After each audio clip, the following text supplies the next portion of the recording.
Bienvenue dans la deuxième partie de notre enseignement intitulé « Ne vous inquiétez point ».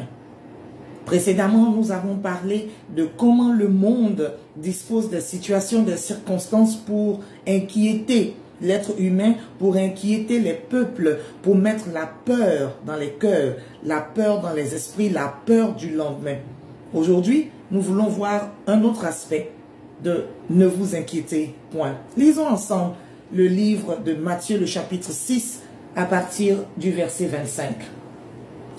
Il est dit ceci: « C'est pourquoi je vous dis, ne vous inquiétez pas pour votre vie, de ce que vous mangerez, ni pour votre corps, de quoi vous serez vêtus.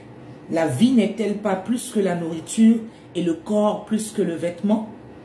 Regardez les oiseaux du ciel, ils ne sèment ni ne moissonnent, et ils n'amassent rien dans des greniers, et votre Père céleste les nourrit. Ne valez-vous pas beaucoup plus qu'eux? » Nous valons bien plus que des oiseaux, bien évidemment. Un grand psychologue américain du nom de Abraham Maslow a établi une théorie appelée la théorie de la pyramide de Maslow, ou encore la pyramide de Maslow pour ceux qui font sociologie ou psychologie ou philosophie, savent très bien de quoi je parle. Et Maslow, dans cette théorie, explique que l'être humain a 5 besoins majeurs. Il a 5 besoins majeurs et ces besoins-là sont étalés sur une pyramide entière partant du bas vers le haut.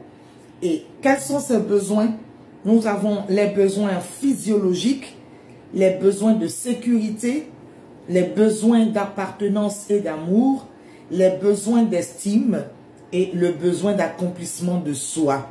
Alors, le premier étagement, c'est la base. Au bas de la pyramide, au premier niveau, se trouvent les besoins physiologiques, à savoir le manger, le boire, se reposer, avoir une sexualité épanouie et assurer sa survie. Ça, c'est la base selon la pyramide de Maslow.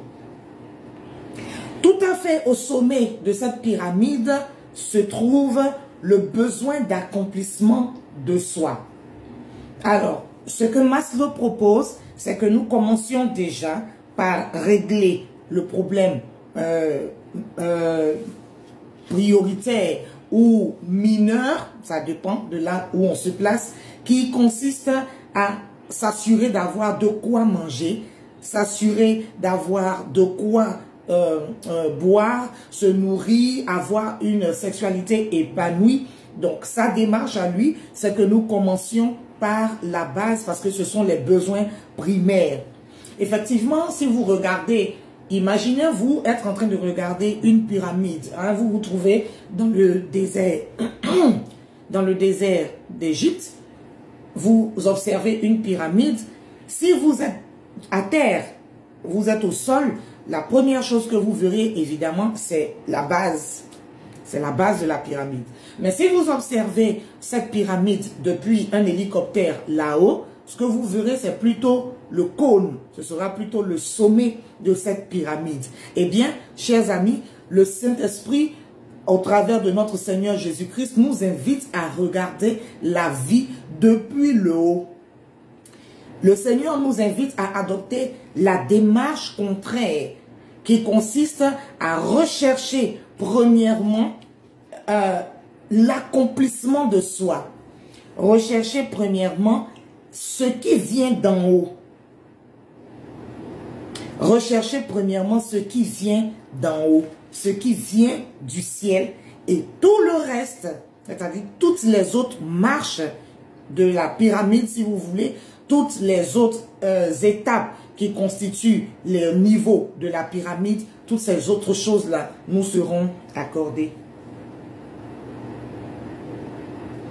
Sortir de l'inquiétude, selon le Seigneur Jésus, commence par faire le choix du royaume auquel nous appartenons. Est-ce que nous appartenons au royaume céleste, au royaume des cieux, au royaume de Dieu, ou est-ce que nous appartenons au royaume terrestre, nous appartenons au monde? Faire ce choix-là va nous donner de nous incliner vers les principes, les constitutions équivalentes.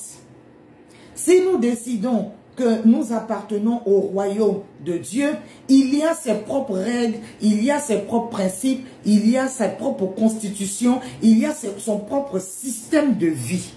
Si nous décidons que nous appartenons au royaume terrestre, il y a aussi ses réalités, il y a ses principes. Vous me direz certainement, mais nous sommes ici, nous sommes sur la terre, donc c'est évident que nous appartenions au royaume terrestre. Non. Vous pouvez résider sur cette terre tout en étant citoyen céleste. Tout dépend de comment vous vous voyez et quel choix est-ce que vous opérez à l'avance. Ceux qui appartiennent à cet espace terrestre vivent et ceux qui ont choisi de vivre selon les règles édictées par cet espace sont enclins, bien évidemment, à la peur et à l'inquiétude. Mais pour ceux qui ont choisi de vivre selon les règles du royaume de Dieu, selon les règles du royaume des cieux, ont un autre système de vie. Posez-vous donc la question, quel est le choix que je dois faire aujourd'hui? Est-ce que je choisis de croire en ce que Christ dit, en ce qu'il me recommande, en la consigne qu'il m'a donnée qui est « ne t'inquiète point » ou est-ce que je considère que je vis sur terre et alors je dois m'incliner devant ce que ce monde me propose, ce que ce monde me dit, et le monde me dit qu'il y a beaucoup de problèmes et qu'on ne sait pas comment on va s'en sortir? Il y a un choix à faire. Faites un choix aujourd'hui et faites le bon choix. Dieu vous bénisse et à très bientôt.